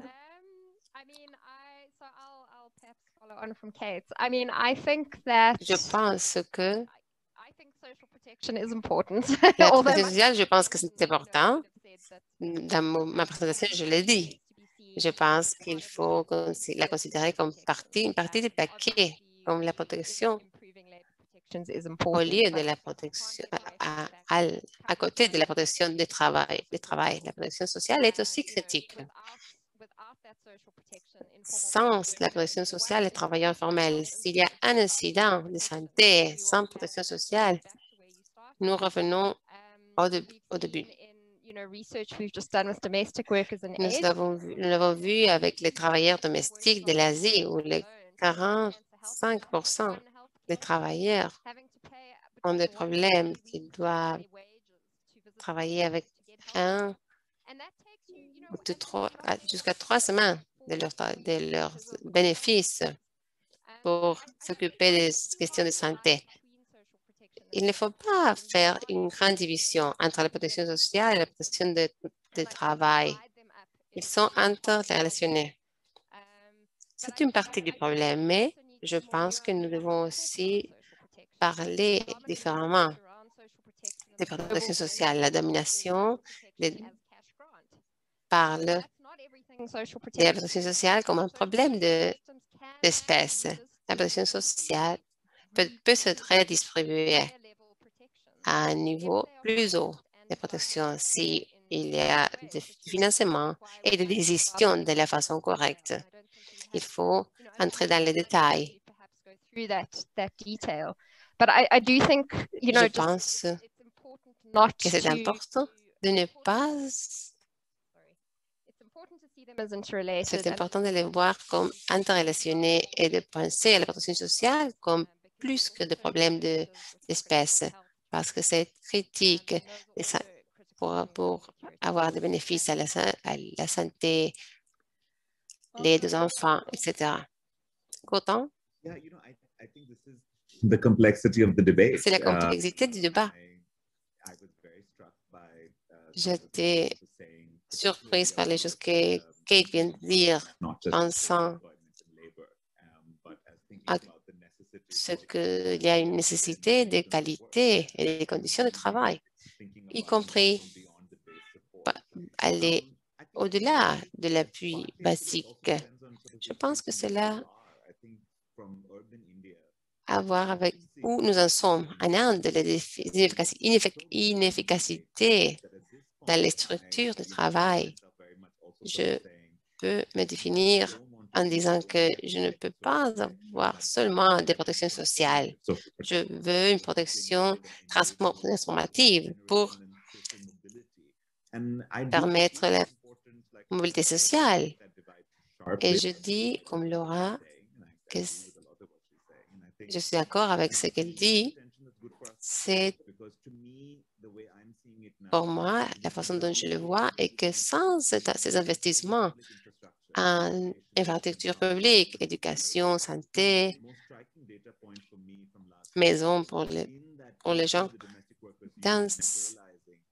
nous nous rendons compte que 70% des morts des travailleurs, 70 des loyers non payés. Les dettes étaient. Je pense que ce n'est pas la protection sociale soit un problème d'espèce. C'est transformer la protection sociale, fonctionner, les institutions sociales. Un des arguments qui est très important pour nous, c'est d'élargir la notion de protection sociale pour inclure des questions comme les habitations, l'urbanisation, pour avoir une compréhension plus ample d'unir le travail et la vie des travailleurs informels. C'est ce que je vois dans le contexte de l'Inde. Nous parlons des endroits que nous connaissons. Merci, Caroline. Maintenant, notre regard sur la question urbaine. Il y a quelque chose d'important pour réfléchir. Nous ne devons pas penser à des aspects. Il y a eu, on a formé qui est considéré comme des travailleurs informels. Des aspects où nous n'avons jamais pensé. Il y a un moment on pourrait penser la protection sociale, la planification. Dans beaucoup de façons, c'est là c'est à nous à redéfinir des espaces de défense des travailleurs. Dans le secteur privé, il faut se repositionner et utiliser l'économie informelle comme dans des différentes formes. Il faut voir où sont les nouvelles possibilités et les maximiser. Je voudrais être un peu positive maintenant. Merci, Kunal. Est-ce que vous voulez ajouter quelque chose? Oui. Nous parlons de politique sociale, la protection, etc. Mais nous n'avons pas parlé tellement de la protection. Il faut augmenter la moyenne d'existence dans le secteur informel ou formel.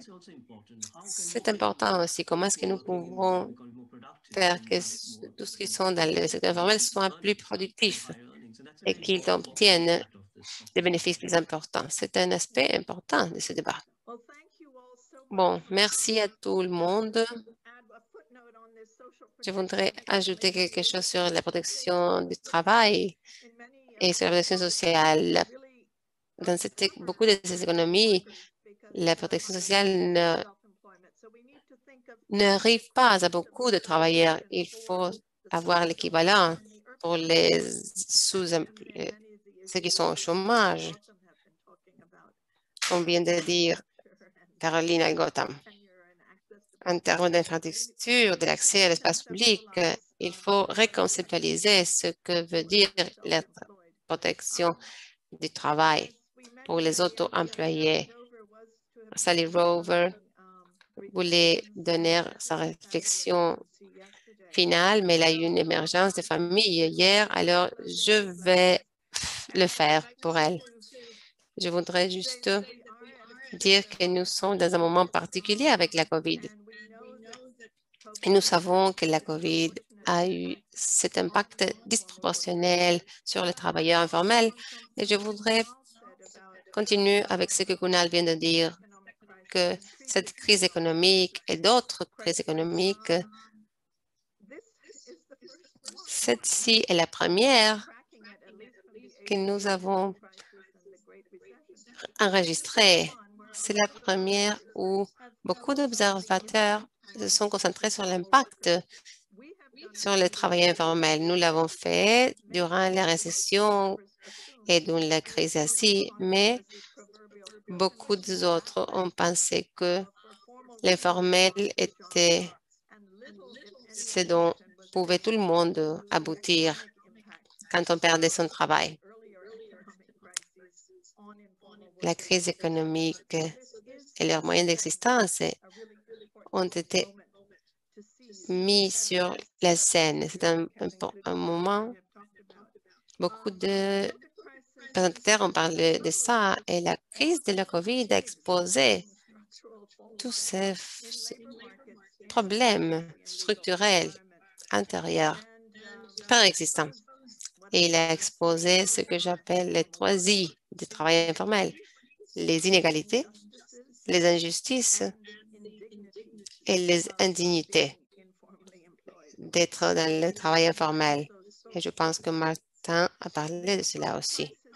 La crise de COVID nous a montré aussi le rôle des travailleurs informels dans la fourniture des services essentiels. Je pense que c'est un moment très bon pour voir tout le monde qui sont dans la ligne de front.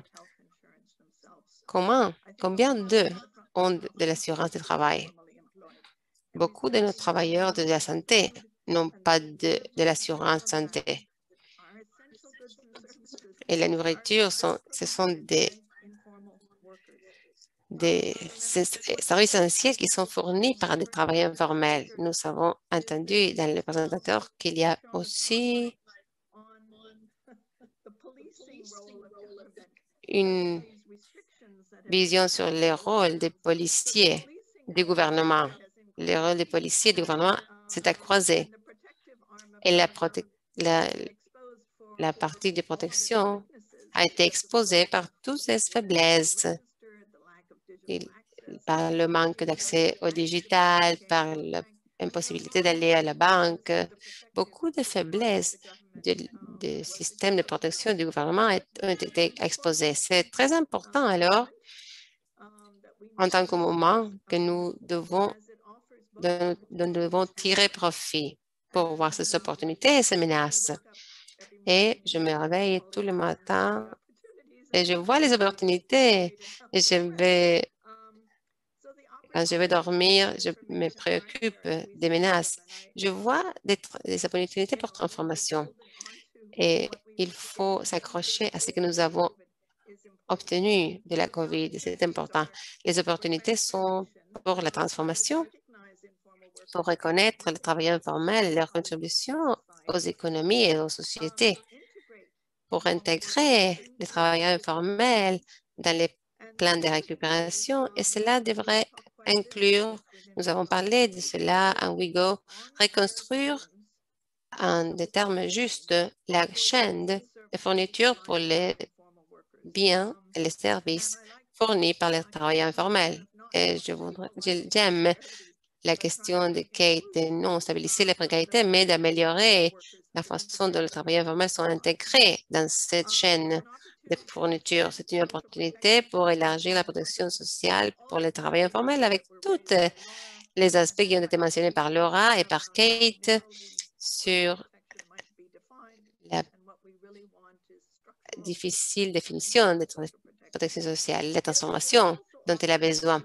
Cela nous offre aussi une opportunité d'inclure les leaders dans la création des politiques, parce que ce que nous avons trouvé partout dans le monde est que les organisations de travailleurs informels ont eu un rôle très important dans la canalisation et les demandes, les facilitations de l'aide des gouvernements. Et ils sont devenus des organismes d'aide. Et les leaders qu'ils avaient déjà, parce qu'ils avaient des membres des organisations, les leaders des communautaires qui ont été des agents surprenants. Ils ont donné leur propre ration. Nous avons vu beaucoup d'empathie et de compassion. Il faut tirer profit de cela. Mais, comme Caroline, je vois aussi les grandes menaces auxquelles nous faisons face à ce moment-là, parce qu'il y a un livre que Gautam nous a mentionné. Tout le monde aime la famine, parce que quand il y a la famine, l'appui vient, les opportunités d'obtenir des discomptes. Tout le monde lutte pour les plans de récupération. Le capitalisme est plus organisé que les travailleurs. Et il y a ce danger que les travailleurs informels continueront à être exclus, comme ils l'ont été, des schémas de récupération. C'est un danger aussi qu'ils seront déplacés en permanence de leurs espaces de travail, les espaces publics, par exemple. Nous voyons plus de limitations en termes de marché pour les travailleurs de la rue. Il y a toujours le danger de privatisation des espaces publics. Il y a de l'harassement de la police avec toutes les restrictions et la question est quand est-ce qu'ils vont rentrer à leur comportement habituel. Il y a le risque de discrimination plus profonde, de stigmatisation des travailleurs informels comme les vecteurs du virus. Nous sommes préoccupés qu'il y a 3 possibles scénarios vers l'avenir. L'un, le vieux accord que nous revenons au vieux normal, ce qui n'est pas très bon pour les travailleurs informels, mais ce qui nous préoccupe, c'est le nouveau accord qui est pire, où les victoires qui ont été obtenues par les travailleurs informels seront reverties. C'est la grande menace. Nous devons être très attentifs à cela, mais je pense aussi que nous avons aussi l'opportunité pour un nouveau accord meilleur si nous nous accrochons à ces bénéfices qui ont été obtenus pendant la COVID. Par exemple, les nouveaux termes et catégories de travailleurs que Gautam vient de montrer dans ses présentations.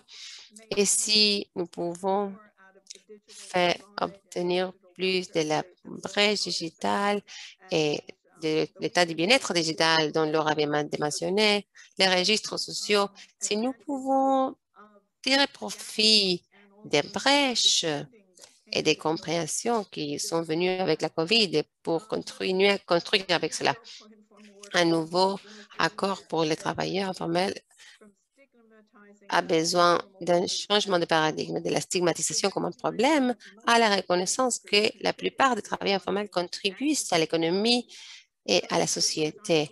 C'est notre espoir vraiment que les réflexions dans les volumes et dans les webinaires d'aujourd'hui contribueront à ce changement de paradigme pour un nouveau accord pour les travailleurs informels. Je voudrais en finir pour dire que les deux principes guides du mouvement global des travailleurs informels auquel WIGO est lié et ne faire pas de dommages. Et cela veut dire arrêter de confisquer, etc. Et rien pour nous, c'est que les leaders des travailleurs informels, les organisations doivent être invités à la table de police et aucun a besoin d'espace physique. Toutes les deux ont besoin d'un changement de mentalité et d'attitude. Je pense que si nous pouvons continuer dans cette ligne, d'autres choses suivront. Je voudrais fermer l'événement par en remerciant tout le monde, spécialement les co-organisateurs, Ford Foundation et Martin, Kunal, les présentateurs, Gautam, Caroline, Kate, un grand panel, comme Kunal vient de dire. Et je voudrais remercier tous les participants. Vous avez été très patients. Nous n'avons pas pu répondre à toutes vos questions, mais vous avez envoyé beaucoup de questions très intéressantes aux interprètes et l'équipe de communication de WIGO, à Jenna, Harvey, qui ont ouvert l'événement, et à Françoise. Elle était une coéditrice merveilleuse qui a fait attention à tous les détails. Je ne suis pas une personne de détail, mais elle n'a laissé aucun détail inattendu. Et je voudrais remercier Sally Robert, la coordinatrice internationale de WIGO, qui voulait être ici aujourd'hui, qui a contribué tellement aux recherches de WIGO, au livre que nous avons lancé aujourd'hui et à l'idée WIGO. Merci à tout le monde. Soyez attentifs à votre santé. Merci. Au revoir. Au revoir.